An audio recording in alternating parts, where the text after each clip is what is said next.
and welcome. This evening I'm going to be reading you a Japanese fairy tale from a Japanese fairy tales book that was compiled by Yet Theodora Ozaki. Now, this is not just any fairy tale, because who would I be to bring you something that's filled with white knights and happy endings? No. I'm here to bring you a story about a cannibalistic goblin. You're welcome. The story we're going to be reading is called The Goblin of Adachigahara. I hope that I'm not butchering that, and please forgive me if I've not pronounced that correctly. Without further ado, let's begin. Long, long ago, there was a large plain called Adachigahara in the province of Mutsu in Japan. This place was said to be haunted by a cannibal goblin who took the form of an old woman. From time to time, many travelers disappeared and were never heard of more. And the old woman round the charcoal braziers in the evenings, and the girls washing the household rice at the wells in the mornings, whispered dreadful stories of how the missing folk had been lured into the goblin's cottage and devoured, for the goblin lived only on human flesh. That's right. No one dared to venture near the haunted spot after sunset, and all those who could avoided it in the daytime. And travelers were warned of this dreaded place. One day, as the sun was setting, a priest came to the plain. He was a belated traveler, and his robe showed that he was a Buddhist pilgrim, walking from shrine to pray for some blessing or to crave for forgiveness of sins. He had apparently lost his way, and it was late that he met no one who could show him the road or warn him of the haunted spot. He had walked the whole day and was now tired and hungry, and the evenings were chilly, for it was late autumn, and he began to be very anxious to find some house where he could obtain a night's lodging. He found himself lost in the middle of the large plain and looked about in vain for some sign of human habitation. At last, after wandering about for some hours, he saw a clump of trees in the distance, and through the trees he caught sight of the glimmer of a single ray of light. He exclaimed with joy, "Oh, surely that is some cottage where I can get a night's lodging. Best be going." Keeping the light before his eyes, he dragged his weary, aching feet as quickly as he could toward the spot, and soon came to a miserable-looking cottage. And as he drew near, he saw that it was in a tumble-down condition. The bamboo fence was broken, and the weeds and grass pushed their way through the gaps. The paper screens which served as windows and doors in Japan were full of holes, and the posts of the house were bent with age and seemed scarcely able to support that old thatched roof. The hut was open, and by the light of an old lantern, an old woman sat industriously spinning. The pilgrim called to her across the bamboo fence and said, "Oh, Ba-san," which means old woman. Not the best way to greet someone. "Oh, Ba-san, good evening. I'm a traveler. Please, excuse me, but I have lost my way and I do not know what to do, for I have nowhere to rest tonight. I beg you to be good enough to let me spend the night under your roof." The old woman, as soon as she herself spoke to stop spinning, rose from her seat and approached the intruder.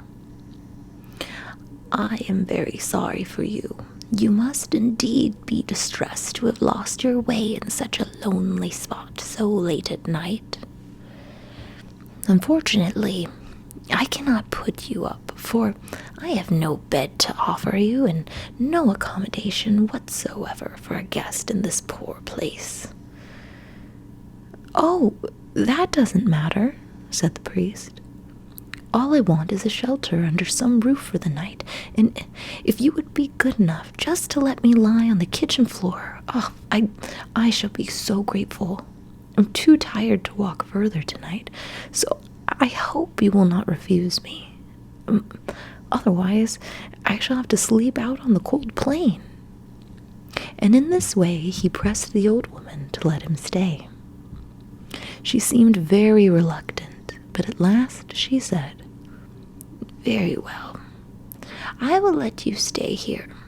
I can offer you a very poor welcome only, but come in now, and I will make a fire, for the night is cold."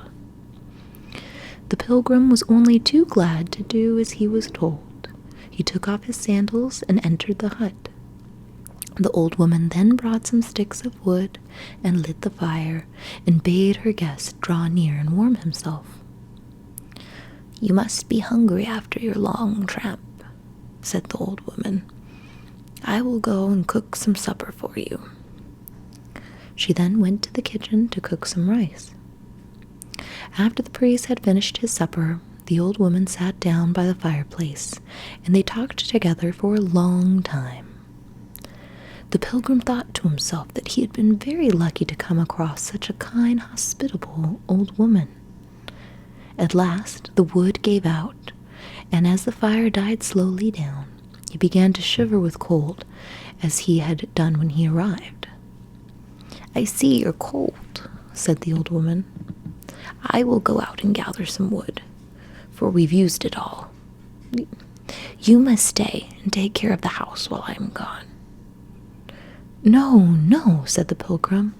"Let me go instead. For you are old." Could he remind her any more that she's old? Dude, come on. "Let me go instead, for you are old, and I cannot think of letting you go out to get wood for me this cold night." The old woman shook her head and said, "You must stay quietly here, for you are my guest." And then she left him and went out. But in just a minute, she came back, and she said, "You must sit where you are, and don't move. And whatever happens, don't go near or look into the inner room. Now mind what I tell you." "If you tell me not to go near the back room, of course I won't," said the priest, rather bewildered. The old woman then went out again, and the priest was left alone. The fire had died out, and the only light in the hut was that of a dim lantern. For the first time that night, he began to feel that he was in a weird place. You just now are figuring that out, dude? And the old woman's words, "Whatever you do, don't peep in the back room," aroused his curiosity and his fear.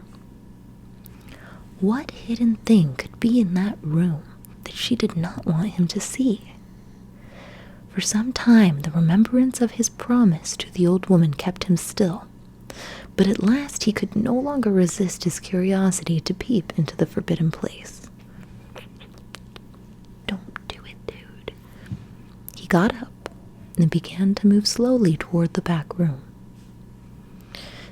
Then the thought of the old woman would be that she would be very angry with him if he disobeyed her, made him come back and sit at his place by the fireside.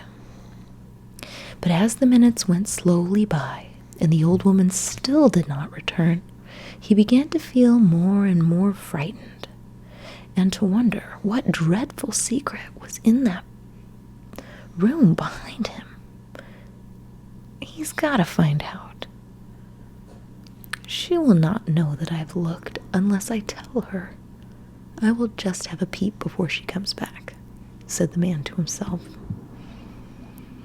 With these words, he got up on his feet, for he had been sitting all this time in Japanese fashion with his feet under him, and stealthily crept toward the forbidden spot. I'm surprised his feet didn't fall asleep. With trembling hands, he pushed back the sliding door and looked in.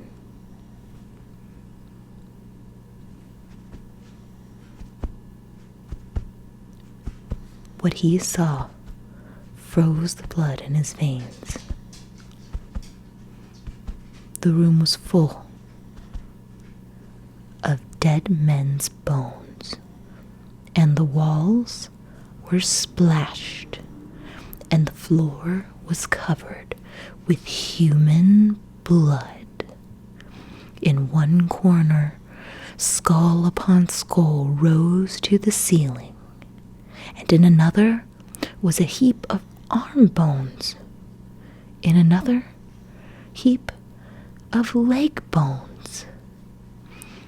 And the sickening smell made him faint. He fell backwards with horror, and for some time he laid in a heap with fright on the floor, a pitiful sight.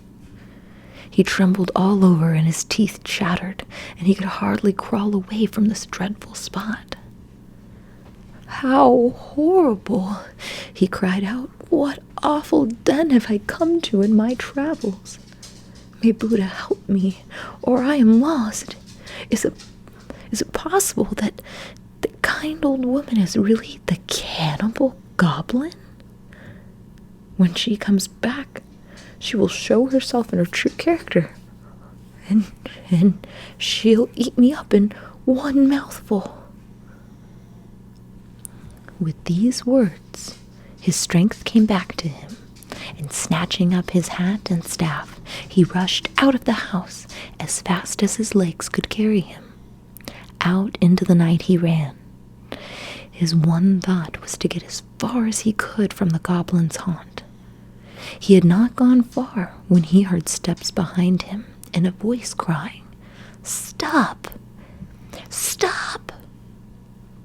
He ran on, redoubling his speed, pretending not to hear, and as he ran, he heard the steps behind him come nearer and nearer, and at last he recognized the old woman's voice, which grew louder and louder as she came closer.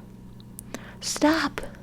Stop, you wicked man! Why did you look in the forbidden room?" The priest quite forgot how tired he was, and his feet flew over the ground faster than ever. Fear gave him strength, for he knew that if the goblin caught him, he would soon be one of her victims. With all his heart, he repeated the prayer to Buddha. "Namu Amida Butsu, Namu Amida Butsu." And after him rushed the dreadful old hag, her hair flying in the wind and her face changing with rage into the demon that she was. In her hand she carried a large blood-stained knife, and she shrieked after him, "Stop! Stop!" At last, when the priest felt he could run no more, the dawn broke, and with the darkness of the night the goblin vanished, and he was safe. The priest now knew that he had met the goblin of Adachigahara, a story of whom he had often heard, but never believed to be true. He felt that he owed his wonderful escape to the protection of Buddha, to whom he had prayed for help, so he took out his rosary, and bowing his head as the sun rose, he said his prayers and made his thanksgiving earnestly. He then set forward for another part of the country, only too glad to leave the haunted plain behind him. Oh, so I guess it is a good ending because he was okay, and the goblin did not eat him. But how scary and kind of weird, because in this story the goblin is referred to as a woman, and if you're a goblin nerd, what I've been told and what I've read is that all goblins are males, and then they procreate by laying eggs or something. I don't know. Do you know something different than I do about goblins? Do you care about goblins? I have this fascination with them. I can't tell you why, but I love goblins. What can I say? Thank you for listening to this fairy tale bedtime story. I hope that you enjoyed it. Thank you for joining us on ASMR Airways. We now ask you to take your seat, relax, and enjoy the flight. Your flight into sleep is now commencing. The exit doors are located in the front and the back of the plane, and you may use the lavatories. You may not smoke in them. I don't know what they say anyway. Okay, thank you so much. I hope you have a wonderful evening and day, night, whatever it is for you. And stay spooky, my friends. Namaste.